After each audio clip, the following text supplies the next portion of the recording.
What is going on, everybody? Welcome back to the channel. After Sound here, bringing you Splinterlands content every single day. We also stream right here on this channel every Tuesday, Thursday, and Sunday morning, so come by and say hello. All right, well, I apologize because I know I'm a couple of days late to this, the 5 biggest takeaways, which is not a summary. There's awesome visual, sorry, I don't know why I said visual, but video and written content creators that put together great summaries. For me, this is just the 5 things that stuck out to me the most. But as you can probably hear in my voice, I have been under the weather since the Super Bowl, and we won't get into it here. But it was a great game. That's all I'm going to say. It was a great game. That's all I could ask for.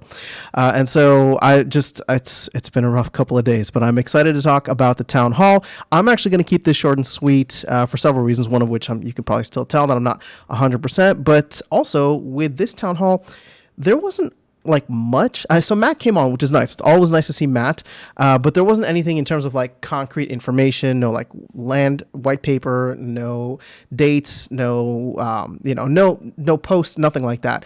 But there was some interesting tidbits that I thought were worth sharing with the group. And then I'm recording this on the 15th, so the release already happened, the release for this week, which was relatively small, which is what Investigator had put up here. So it seems like there's going to be a bigger release next week on the 21st. So that is exciting. But let me go ahead and share with you my 5 biggest things, and then we'll jump into it. So first part, season rentals. Now, this was mentioned by Investigator as something that may be coming very soon, because he was talking about how there were a couple of items that were set to, or they were going to try and push out with the 2.14 release that essentially got pushed back because they weren't quite there yet, and season rentals was one of them.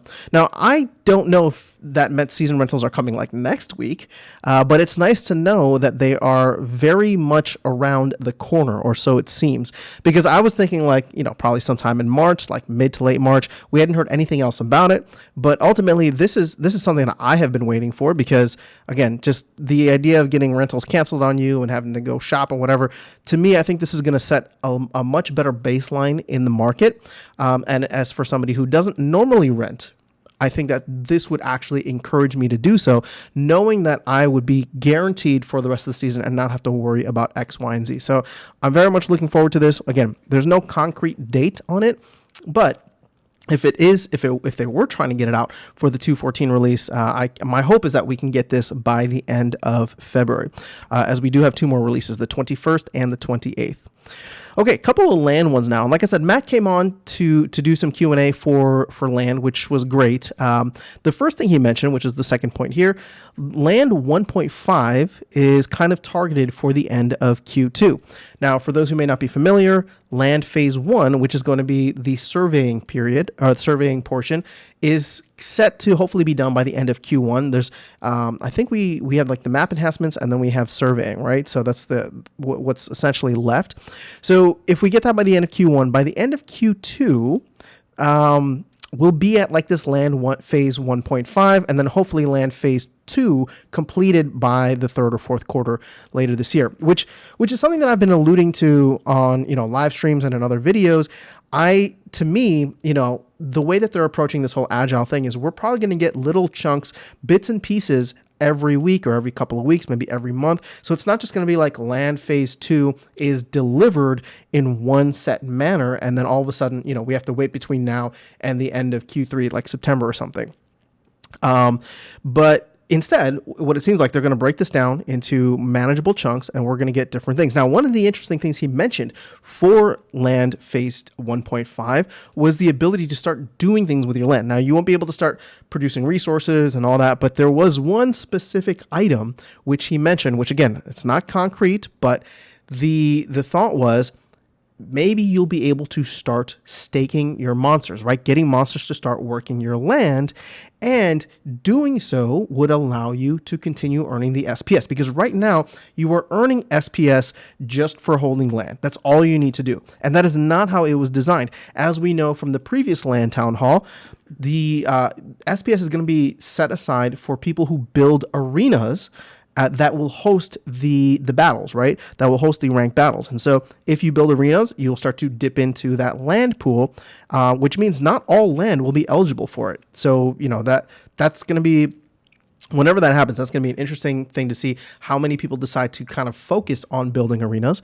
But the point here is in this kind of half phase, right, the 1.5 phase, what we're going to see is that instead of just holding the land, well, now you're going to have to start working it. Now you're going to have to start, using some kind of resources. And when I say resources, we're talking specifically about your card collection here to start earning that SPS. Again, none of this is concrete, but it was said by Matt during the town hall. So that could be an interesting way to, if you think about it, clean up a ton of monsters off the board by June, right? By the end of Q2, which at this point, we know Rebellion isn't coming out by then, right? And we're going to get to Rebellion in the last point here, but we know Rebellion isn't coming out by then. Rift Watchers, Chaos Legion will be done. Rift Watchers has about 2 million more packs to go. We'll see what happens with that.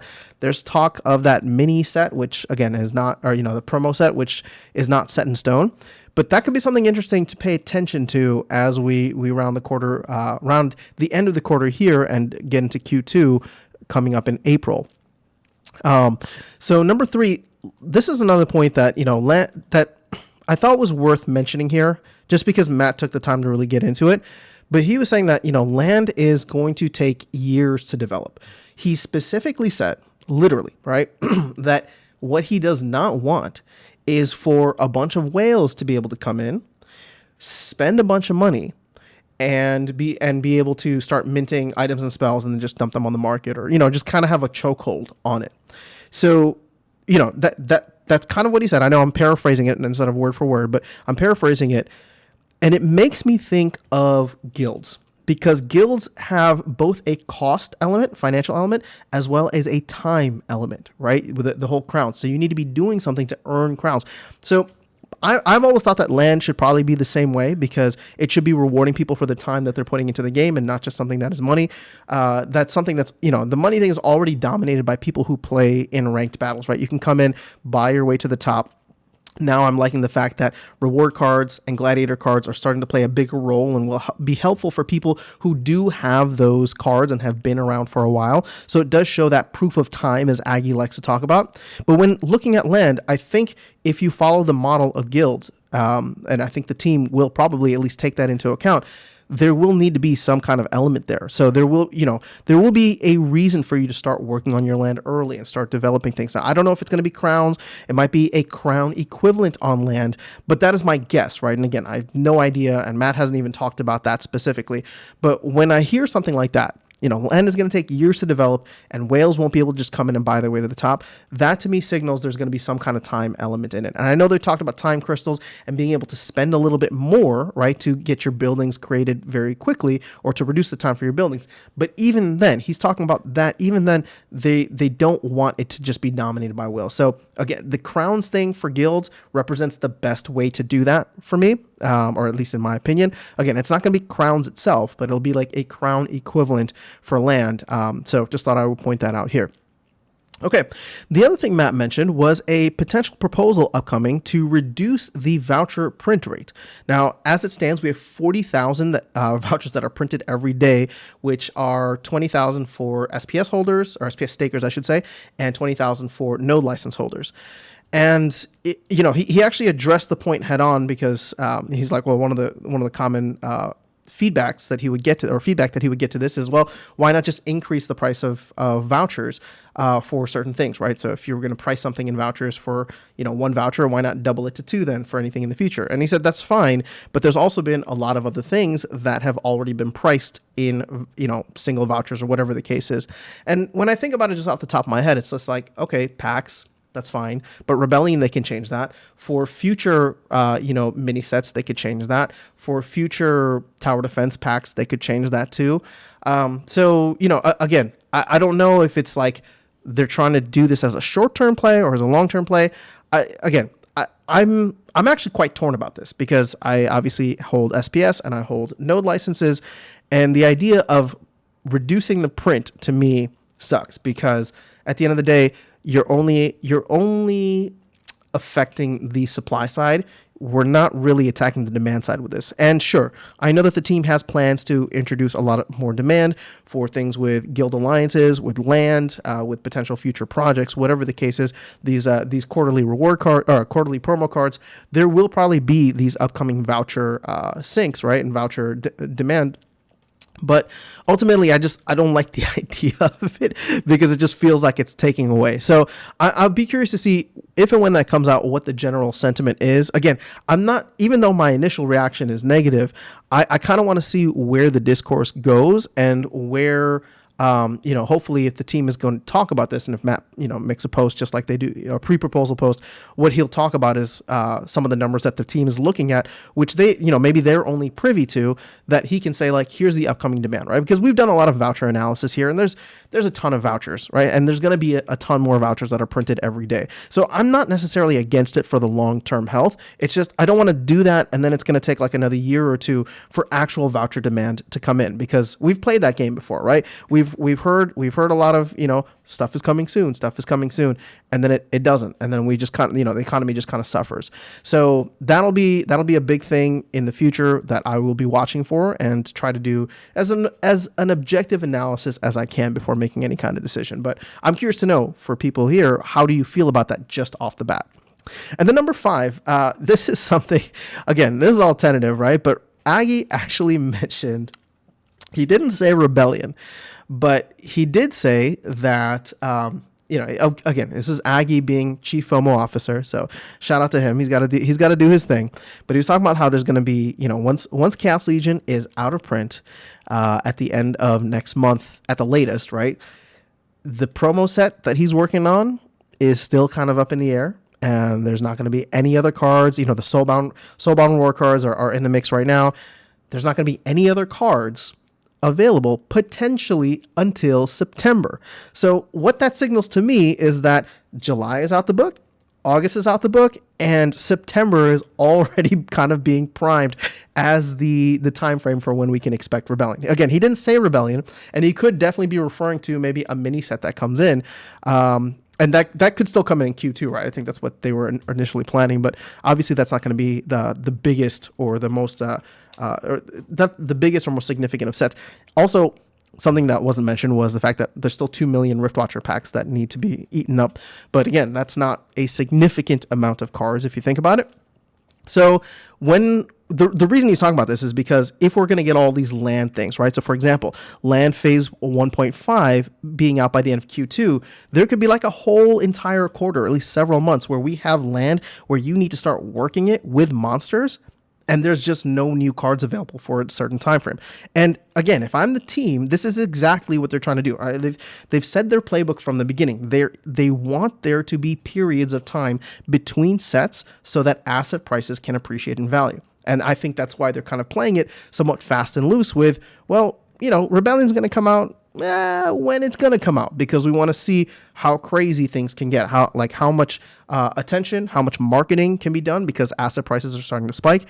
And I, for one, right, I know people are, I, for one, and I've said this many times, think that the best way to get people into the game is if the token prices, if the rewards and whatever start to skyrocket, right? I'm all for marketing. You can do your Brave ads. You can do whatever. The Nifty thing is cool. But at the end of the day, if you want to get crazy amounts of people to come into the game and check it out, now granted, most of these are going to be investors, right? But if you want to get them to come in, that is the best way to do it. You got to increase the asset values, right? Now, I do want awesome features. I want the battle pass. I want, 2v2. I want all these different things that can make it so that once you get these people in, the game just starts to be, it keeps them in rather than the game getting stale. Because the one thing that I was complaining about at the beginning of the year was the fact that, I was here for almost a year and a half and the gameplay hadn't really even changed. I know we got, modern format, which was nice, but for the most part, since the beginning of the year, we've had about 6 weeks now of consistent releases where new rule sets, new cards, new, different things. And it shows that the team is committed to doing a lot of things to help make the game better, right? We got gladiator tournaments, the conscript rules, or not conscript rule set, but the, conscript summoners. So ultimately, I am excited for that. And it's not that I think that, summer's going to be insane, although I would love that, right? I just can't act upon it in that way. But it is an interesting thing to think about as we go along, for the future. So, again, if you, depending on what your situation is, should you be buying a bunch of reward cards? Should you be buying a bunch of packs?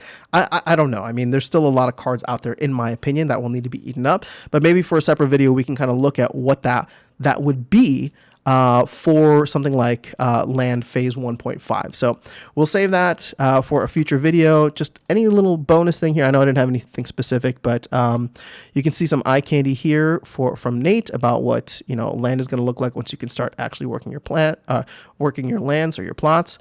Here's some more eye candy for land, and then there's one specific thing: the Red Panda art, which is the upcoming legendary dragon summoner.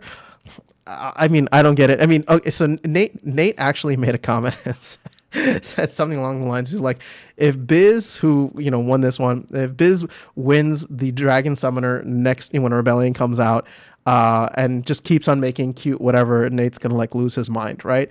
So we had Biz Kitty for Untamed. It looks like we're gonna get a cute red panda as the Dragon Summoner for Chaos Legion. So again, this is, I don't know if this is the preliminary art, or I don't know if this is the final art, but take from it what you will, and that's that. So yeah, other than that, that's all I really have for you guys. I'm gonna cut it here. Let me know your thoughts in the comments below. I will catch you all in the next video and see you around the game. Take care.